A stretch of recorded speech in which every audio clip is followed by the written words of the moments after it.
Day119, 2026, February 1st. Ezekiel 42, the rooms for the priests.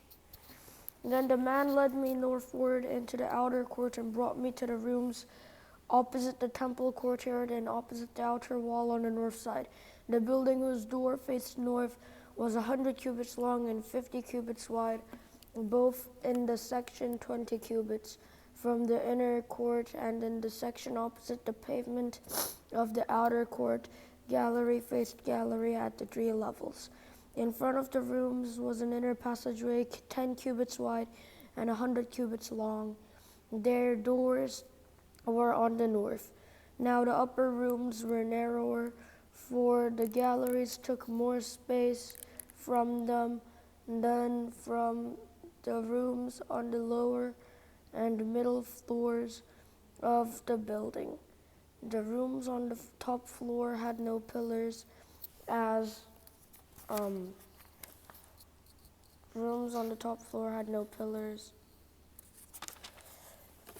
the courts had, so they were smaller in floor space than those on the lower and middle floors.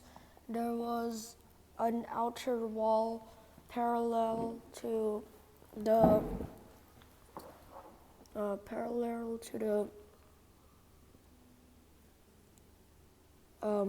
the rooms on the outer court. It extended in front of them. It extended in front of the rooms for 50 cubits, while the row of rooms on the side next to the outer court was 50 cubits long. The row on the side nearest the sanctuary was 100 cubits long. The lower rooms had an entrance on the east side, as one enters them from the outer court. On the south side, along the length of the wall of the outer court, adjoining the temple courtyard and opposite the outer wall, were rooms with a passageway in front of them. These were like the rooms on the north. They had the same length and width, with similar exits and dimensions.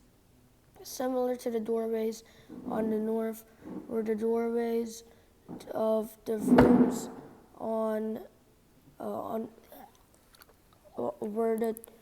similar to the doorways on the north were the doorways of the rooms on the south.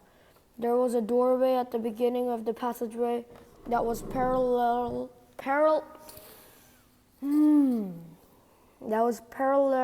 to the corresponding wall extending eastward, by which one enters the rooms. Then he said to me, "The north and south rooms facing the temple courtyard are the priests' rooms, where the priests who approach the Lord will eat the most holy offerings. There they will put the most holy offerings, the grain offerings, the sin offerings, and the guilt offerings, for the place is holy. Once the priest enters the holy precincts, and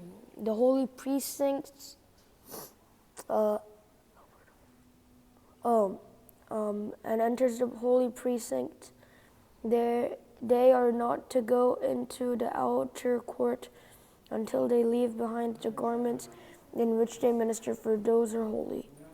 They are to put on other clothes before they go near the places that are for the people. Then he had finished measuring what was inside the temple area, and he led me out by the east gate and measured the area all around. He measured the east side with the measuring rod. It was 500 cubits. He measured the north side. It was 500 cubits by the measuring rod. He measured the south side. It was 500 cubits by the measuring rod. Then he turned to the west side and measured. It was 500 cubits by the measuring rod. So he measured the area on all four sides, and it had a wall around it, 500 cubits long and 500 cubits wide, to separate the holy from the common. And God's glory returns to the temple. Then the man brought me to the gate facing east, and I saw the glory of the God of Israel coming from the east. His voice was like the roar of rushing waters, and the land was radiant with his glory. The vision I saw was like the vision I had seen when he came to destroy the city, and like the visions I had seen by the Kibar River, and I fell face down. And the glory of the Lord entered the temple through the gate facing east. Then the Spirit lifted me up and brought me into the inner court, and the glory of the Lord filled the temple. While the man was standing beside me, I heard someone speaking to me from inside the temple. He said, "Son of man, this is the place of my throne and the place for the soles of my feet. This is where I will live among the Israelites forever. The people of Israel will never again defile my holy name, neither they nor their kings by their prostitution and the funeral offerings for their kings at their death. When they place their thresholds next to my threshold and their doorposts besides my doorposts, with only a wall between me and them, they defiled my holy name by their detestable practices. So I destroyed them in my anger. Now let them put away from me their prostitution and the funeral offerings for their kings, and I will live among them forever."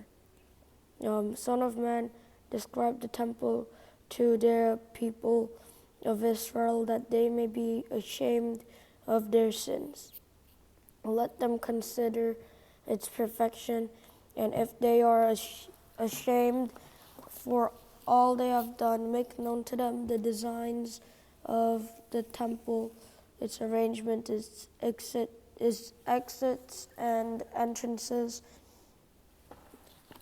its whole design and all its regulations and laws. Write these down before them, so that they may be faithful to its design and follow all its regulations.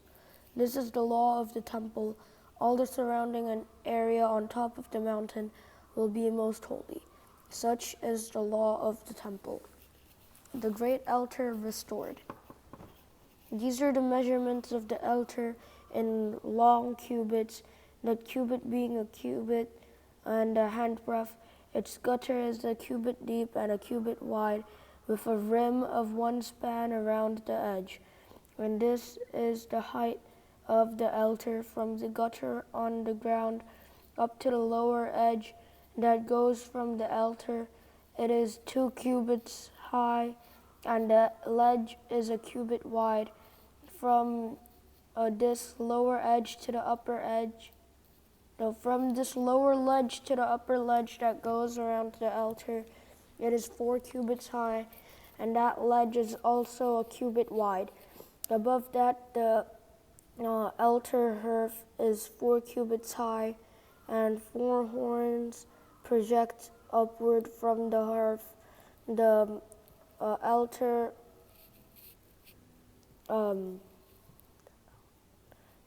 hearth is square, 12 cubits long and 12 cubits wide. The upper ledge is also square, 14 cubits long, 14 cubits long and 14 cubits wide. It all around the altar is a gutter of 1 cubit with a rim of half a cubit. The steps of the altar face east. Then he said to me, "Son of man, this is what the sovereign Lord says. These will be the regulations for sacrificing burnt offerings and splashing blood against the altar when it is built. You are to give a young bull as a sin offering to the Levitical priests of the family of Zadok, who come near to minister before me, declares the sovereign Lord. You are to take some of its blood and put it on the 4 horns of the altar and on the 4 corners of the upper ledge and all around the rim, and so purify the altar and make atonement for it. You are to take the bull for the sin offering and burn it in the designated part of the temple area outside the sanctuary. On the second day, you are to offer a male goat without defect for a sin offering, and the altar is to be purified as it was purified with the bull. When you have finished purifying it, you are to offer a young bull and a ram from the flock, both without defect. You are to offer them before the Lord, and the priests are to sprinkle salt on them and sacrifice them as a burnt offering to the Lord. For 7 days you are to provide a male goat daily for a sin offering. You are also to provide a young bull and a ram from the flock, both without defect. For 7 days you are to make atonement for the altar and cleanse it. Thus they will dedicate it. At the end of these days, from the 8th day on, the priests are to present your burnt offerings and fellowship offerings on the altar. Then I will accept you, declares the sovereign Lord. The priesthood restored. Then the man brought me back to the outer gate of the sanctuary, the one facing east, and it was shut. The Lord said to me, "This gate is to remain shut. It must not be opened. No one may enter through it. It is to remain shut because the Lord, the God of Israel, has entered through it. The prince himself is the only one who may sit inside the gateway to eat in the presence of the Lord. He is to enter by way of the portico of the gateway and go out the same way."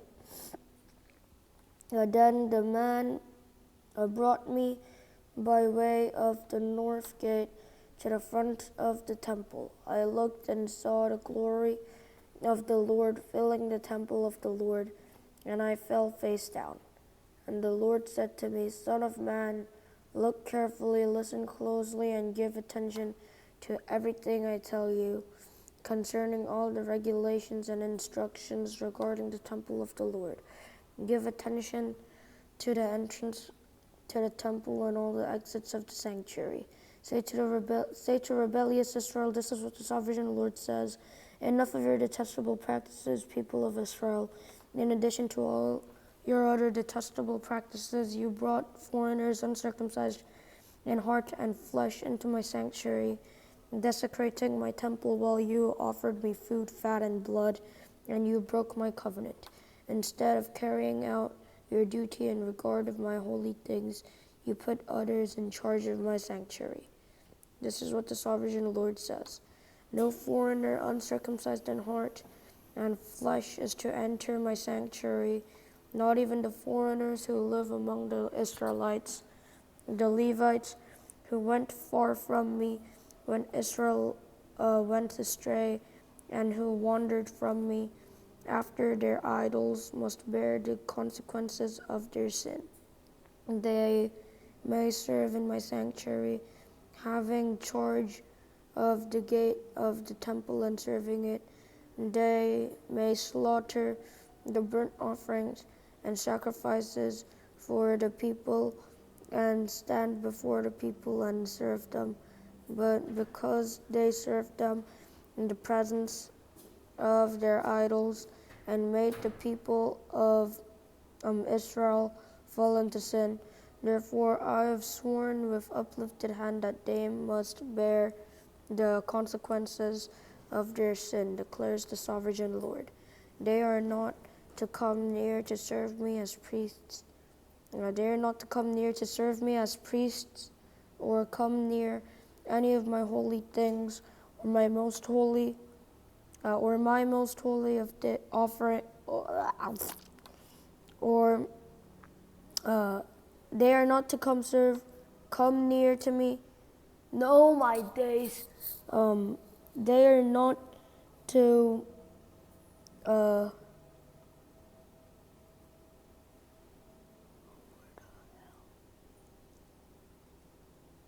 where am I reading? They are not to come near to serve me as priests, or come near any of my holy things or my most holy offerings, for they must bear the shame of their detestable practices. And I will appoint them to guard the temple for all the work that is to be done in it. But the Levitical priests, who are descendants of Zadok and who guarded my sanctuary when the Israelites went astray from me, are to come near to minister before me, and they are to stand before me to offer sacrifices of fat and blood, declares the sovereign Lord.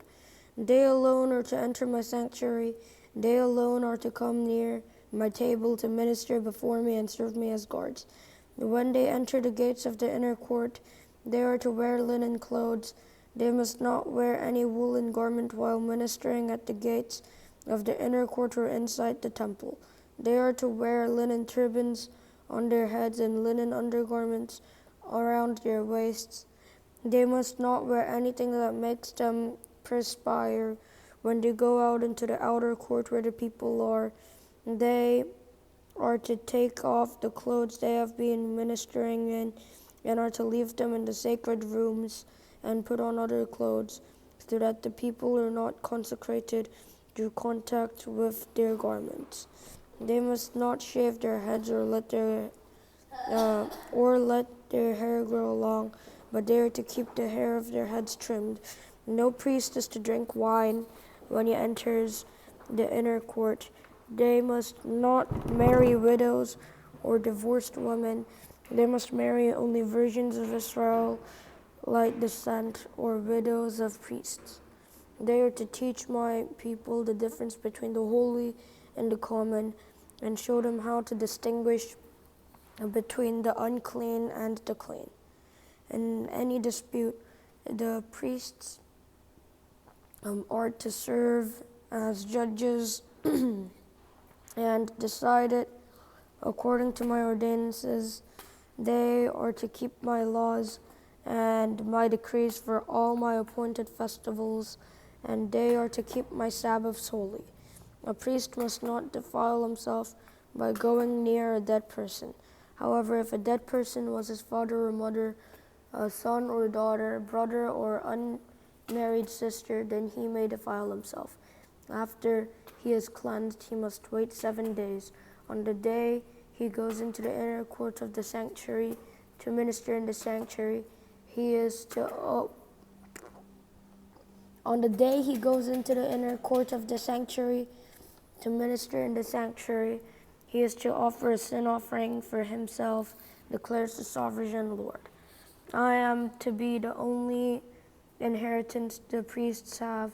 You are to give them no possession in Israel. I will be their possession. They will eat the grain offerings, the sin offerings, and the guilt offerings, and everything in Israel devoted to the Lord will belong to them. The best of all the first fruits and of all your special gifts will belong to the priests. You are to give them the first portion of your ground meal, so that a blessing may rest on your household. The priests must not eat anything, whether bird or animal, found dead or torn by wild animals. Israel fully restored. And when you allot the land as an inheritance, you are to present to the Lord a portion of the land as a sacred district, 25,000 cubits long and 20,000 cubits wide. The 20,000 cubits wide, the entire area will be holy. Of this, a section 500 cubits square is to be for the sanctuary, with 50 cubits around it for open land. In the sacred district, measure off a section 25,000 cubits long and 10,000 cubits wide. In it will be the sanctuary, the most holy place. It will be the sacred portion of the land for the priests who minister in the sanctuary and who draw near to minister before the Lord. It will be a place for their houses as well as a holy place for the sanctuary. an area 25,000 cubits long and 10,000 cubits wide, will belong to the Levites who serve in the temple as their possessions for towns to live in. You are to give the city as its property an area 5,000 cubits wide and 25,000 cubits long, adjoining the sacred portion. It will belong to all Israel. The prince will have the land bordering each side of the area formed by the sacred district and the prosperity of the city. It will extend westward from the west side and eastward from the east side, running lengthwise from the western to the eastern border, parallel to one of the tribal portions.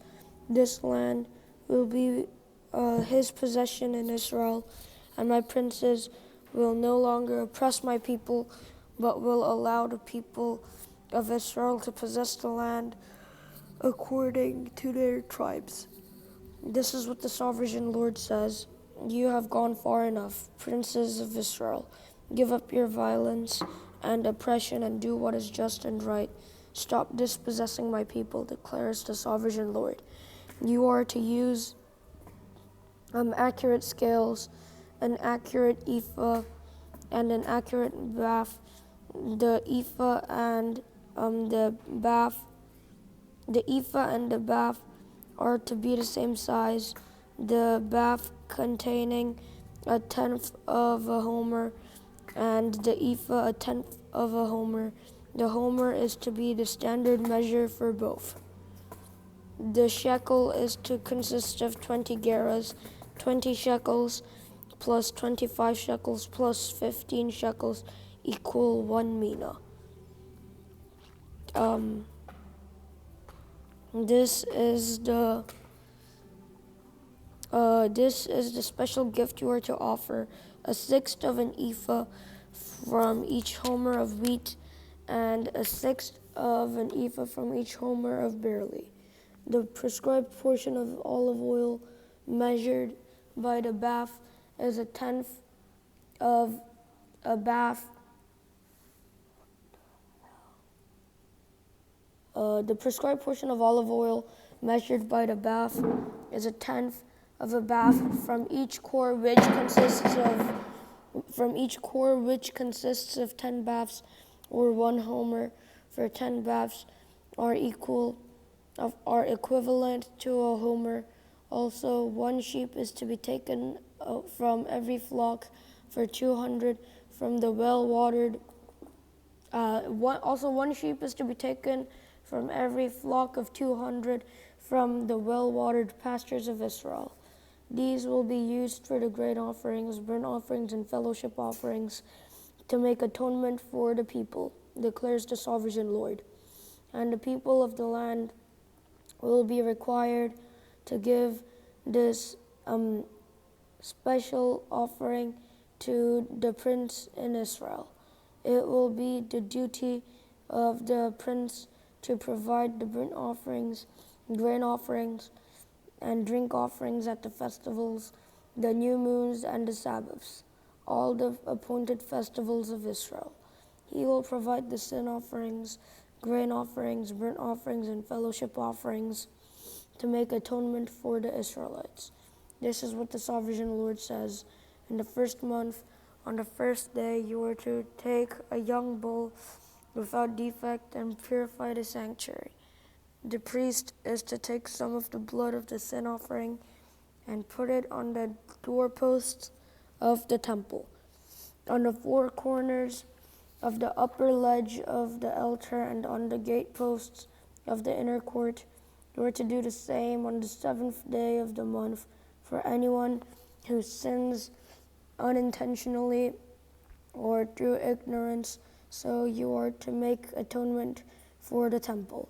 In the first month on the 14th day, you are to observe the Passover, a festival lasting 7 days. during which you shall eat bread made without yeast. On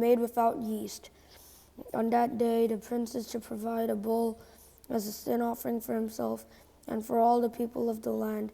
Every day during the 7 days of the festival, he is to provide 7 bulls and 7 rams without defect as a burnt offering to the Lord, and a male goat for the sin offering. He is to provide as a grain offering an ephah for each bull and an ephah for each ram, along with a hin of olive oil for each ephah. During the 7 days of the festival, which begins in the 7th month on the 15th day, he is to make the same provision for sin offerings, burnt offerings, grain offerings, and oil. This is what the sovereign Lord says. The gate of the inner court facing east is to be shut on the 6 working days, but on the Sabbath day and on the day of the new moon it is to be opened. The prince is to enter from the outside through the portico of the gateway and stand by the gatepost. The priests are to sacrifice his burnt offerings, and his fellowship offerings.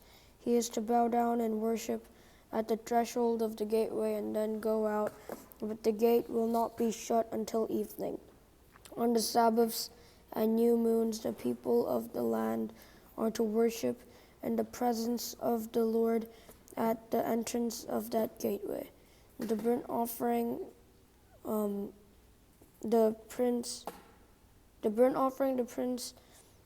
belongs to the Lord on the Sabbath day. The burnt offering the prince brings to the Lord on the Sabbath day is to be 6 male lambs and a ram without a defect. The grain offering given with the ram is to be an ephah, and the grain offering with the grain offering given with the ram is to be an ephah, and the grain offering with the lambs is to be as much as he pleases, along with a hin of olive oil for each ephah on the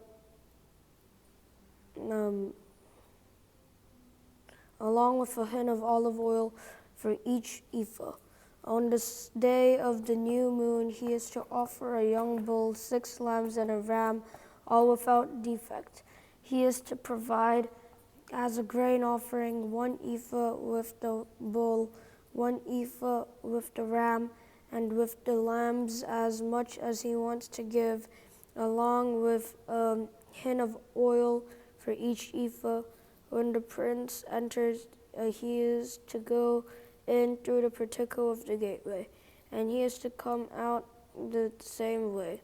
When the people of the land come before the Lord at the appointed festivals, whoever enters by the north gate to worship is to go out the south gate, and whoever enters by the south gate is to go out the north gate. No one is to return through the gate by which they entered, but each is to go out the opposite gate. The prince is to be among them, going in when they go in and going out when they go out. At the feasts and the appointed festivals, the grain offering is to be an ephah with a bull, an ephah with a ram, and with the lambs as much as he pleases, along with a hin of oil for each ephah.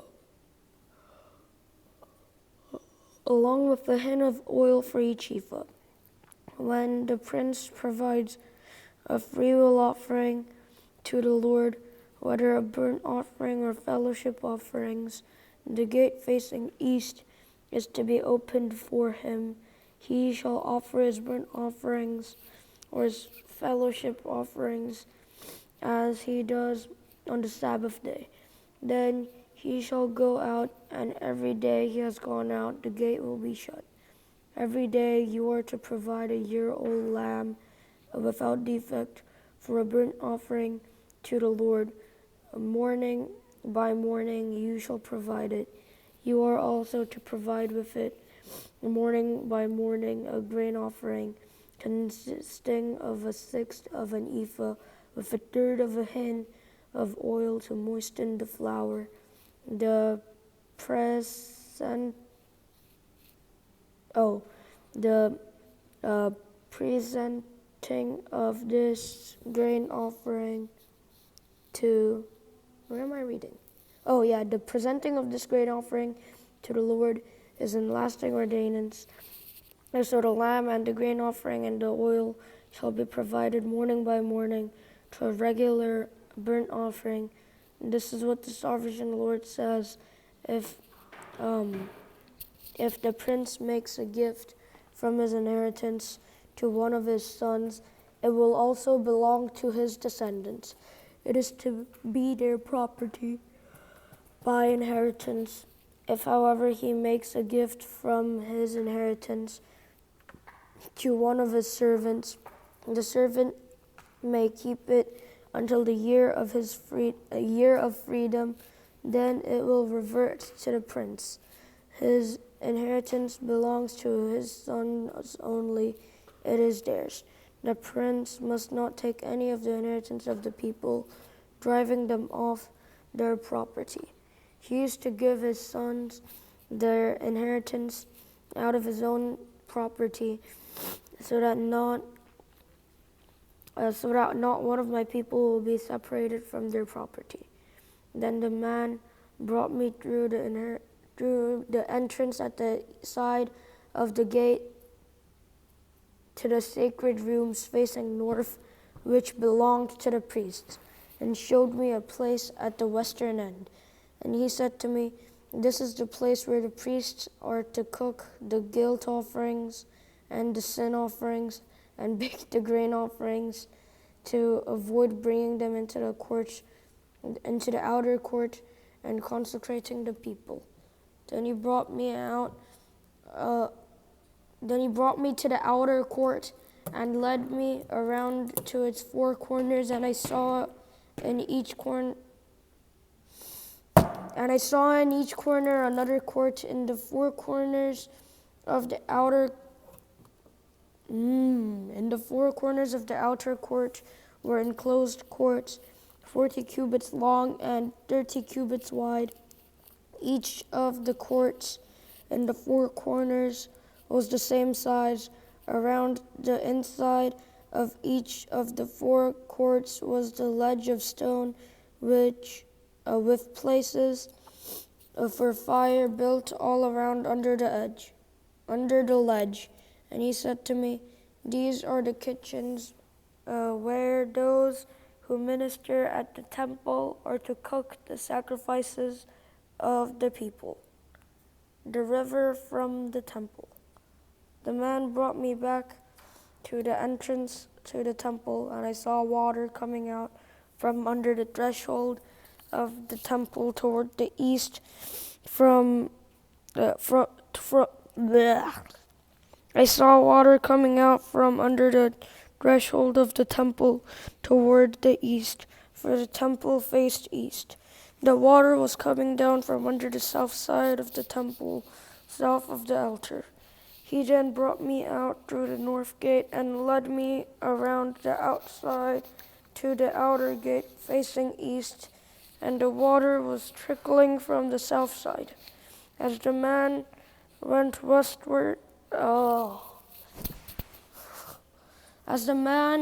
eastward with a measuring line in his hand, he measured off 1,000 cubits, and then led me through water that was ankle deep. He measured off another 1,000 cubits and led me through water that was knee deep. He measured off another 1,000 and led me through water that was up to the waist. He measured off another 1,000, but now it was a river that I could not cross because the water has risen. Because the water had risen and was deep enough to swim in. a river that no one could cross. He asked me, "Son of man, do you see this?" Then he led me back to the bank of the river. And when I arrived there, I saw a great number of trees on each side of the river. He said, "This water flows toward the east region and goes down into the Arabah, where it enters the Dead Sea. When it empties into the sea, the salty water there becomes fresh. Swarms of living creatures will live where the river flows. There will be large numbers of fish because this water flows there and makes the salt water fresh. So where the river flows, everything will live. Fishermen will stand along the shore from En-Gedi to En-Eglaim. There will be places for spreading nets. The fish will be of many kinds, like the fish of the Mediterranean Sea. But the swamps and marshes will not become fresh. They will be left for salt. Fruit trees of all kinds will grow on both banks of the river. Their leaves will not wither, nor will their fruit fail. Every month they will bear fruit, each because the water from the sanctuary flows to them. Their fruit will serve for food, and their leaves for healing. The boundaries of the land. This is what the sovereign Lord says. These are the boundaries of the land that you will divide among the 12 tribes of Israel as their inheritance, with 2 portions for Joseph. And you are to divide it equally among them, because I swore with uplifted hand to give it to your ancestors. This land will become your inheritance. This is to be the boundary of the land. This is to be the boundary of the land.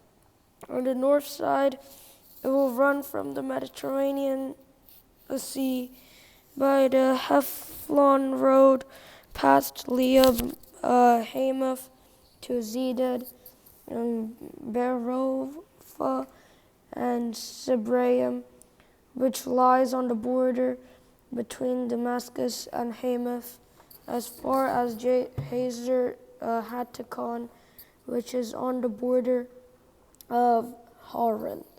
The boundary will extend from the sea to Hazar Enan, along the northern border of Damascus, with the border of Hamath to the north.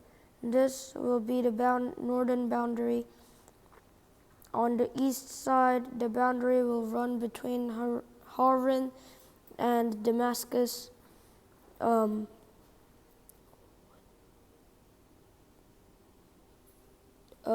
The north, Haran and Damascus, with the border of Hamath to the north. This will be the northern boundary. On the east side, the boundary will run between Haran and Damascus along the Jordan between Gilead and the land of Israel to the Dead Sea and as far as Tamar. This will be the eastern boundary. On the south side, it will run from Tamar as far as the waters of Meribah Kadesh, then along the Wadi of Egypt to the Mediterranean Sea. This will be the southern boundary. On the west side, the Mediterranean Sea will be the boundary to a point opposite Lebo Hamath. This will be the western boundary. You are to distribute this land among yourselves according to the tribes of Israel. You are to allot it as an inheritance for yourselves and for the foreigners residing among you and for the foreigners residing among you and who have children. You are to consider them as native-born Israelites. Along with you, they are to be allotted an inheritance among the tribes of Israel.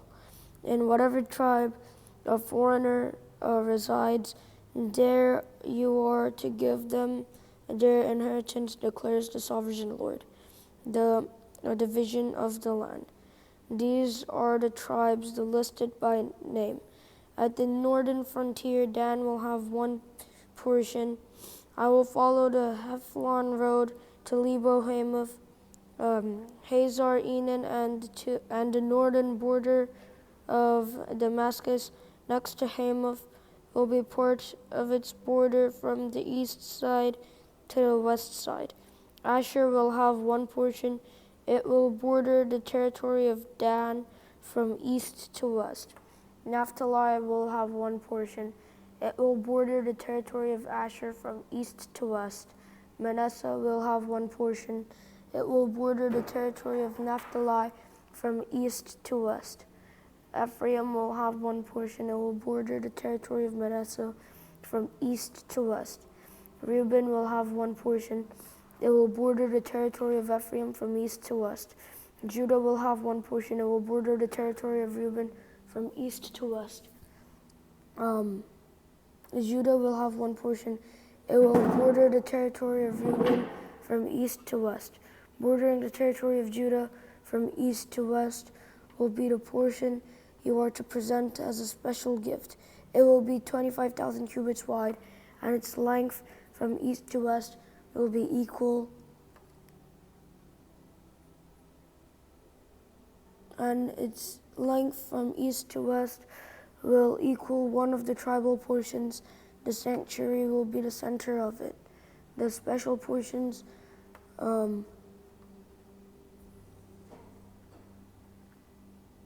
bordering the territory of Judah from east to west will be the portion you are to present as a special gift. It will be 25,000 cubits wide, and its length from east to west will equal one of the tribal portion. The sanctuary will be in the center of it. The special portion you are to offer to the Lord will be 25,000 cubits long and 10,000 cubits wide. For this will be the scattered portion for the priests.